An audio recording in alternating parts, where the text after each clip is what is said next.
The game was cribbage. Each player getting 6 cards, looking for combinations that add up to 15, pairs and triples, 3 and 4 card straights, all in an effort to peg to 121 points victory. Cribbage was the game that my grandmother and I played. It was something we did since I was somewhere in that range.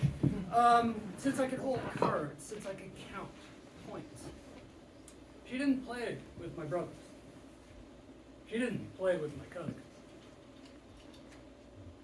She just played with me. And honestly, cribbage is the only reason my grandmother and I really knew each other to any significant extent. I mean, we had the basics. She knew my name, my address. I knew her name, her address. We both knew the name of my mom, her daughter, the whereabouts of my dad. Okay, some mysteries last forever. But in playing crib, we had this chance to actually talk about things, meaningful things, heartfelt things. We could hide behind the cards to reveal our truths as we're sorting our cards, as we're developing our strategy for the game, as we're counting our points. We had permission to be silent while we processed our thoughts. In the early days, it was my grandmother trying to get anything out of her 8-year-old grandson. I wasn't expecting you, darling. I thought Gary was taking you to the cottage this week. Yeah. Some came up. He had to bail again. Oh. That's so sorry to hear that. That's gotta be bothersome. No, it's okay. He said maybe next month. What's your count? 15-2, 15-4, 3 and 7. Graham, you're moving my pegs. Oh, silly me. Every now and again, Graham would move my pegs up the board, counting her points but my pegs. It didn't make any sense to me at that age, because she always played red, and I always played blue. Unless I was playing my grandfather, then he played blue, I played white. But Graham was always red. It's only now, all these years later, that it suddenly occurs to me, maybe she was moving my pegs on purpose to keep from crushing me in these games as I figured out the rules and the strategies of playing cribbage. Either way, we would together move down the board, around the corner, back up the board, and then back again, aiming for victory at 121 points. As I got older, and she got older, not that she wanted to admit that, we began to communicate more as adults, more as equals. So, I guess Mom told you that Leela and I are going to be moving to Virginia.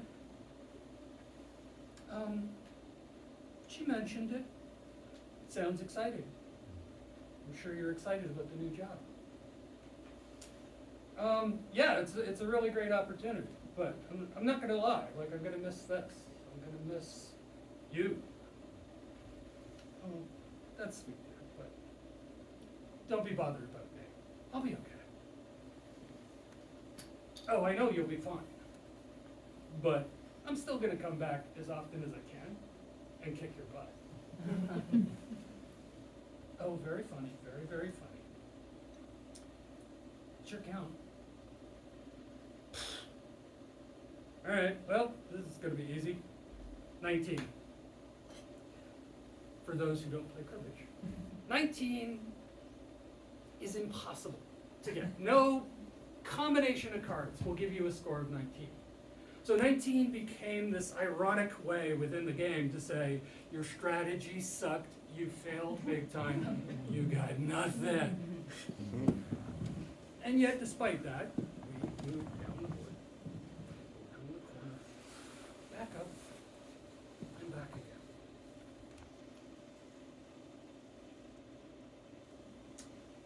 Sometimes Graham would race ahead of me on the board. Sometimes I'd race ahead of her.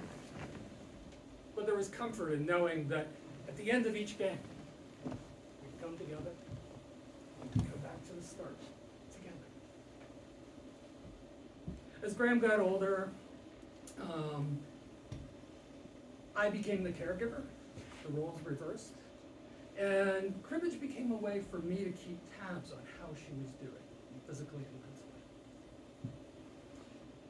In the later years, her hands didn't work as well. There were a lot of cramps and shaking. So I ended up doing all the shuffling and all the dealing with the cards for both of us. She still would periodically move my pegs, and sometimes she would peg backwards, which was a great advantage for me. And sometimes her hands would get just shaky enough that it became virtually impossible for her to peg. And so it would be watching this woman try to count out. It's okay, Greg. We can do it. Interestingly enough, my hands now have the same shake that she used to have. I haven't played cribbage in a while. This could be interesting. But still, the games continue. I'm so sorry, dear, that you have to shuffle for me. It's okay, Greg. Don't worry about it. No, it's just that, with my hands and the cramp, and Graham, really, it's no bother. Don't worry. It's your count.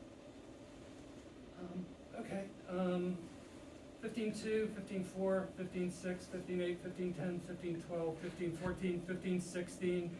12 is 28, and 1 for his nibs is 29. Oh, and victory.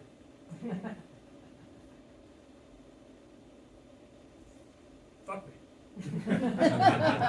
That's the perfect hand. You can't score more on a hand than 29.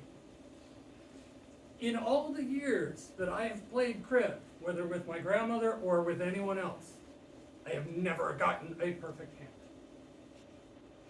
In just the years my gran played with me, she had 3. Not really fair, to be honest with you. But still, down the board, around the corner, up the board, and back again.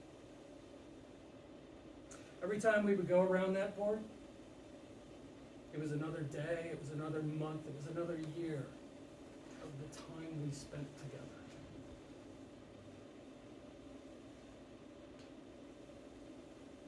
The board's been quiet. It's been quiet since 2012. At home, it sits on my dresser next to a well-worn pack of playing cards. The only thing I asked for. Grandma's raced on ahead of me at the moment. But I know at some point, hopefully not too soon, we'll be back together again. And we'll go back, and we'll go around the board, down the board, around the corner, up the board, back again. Thank you.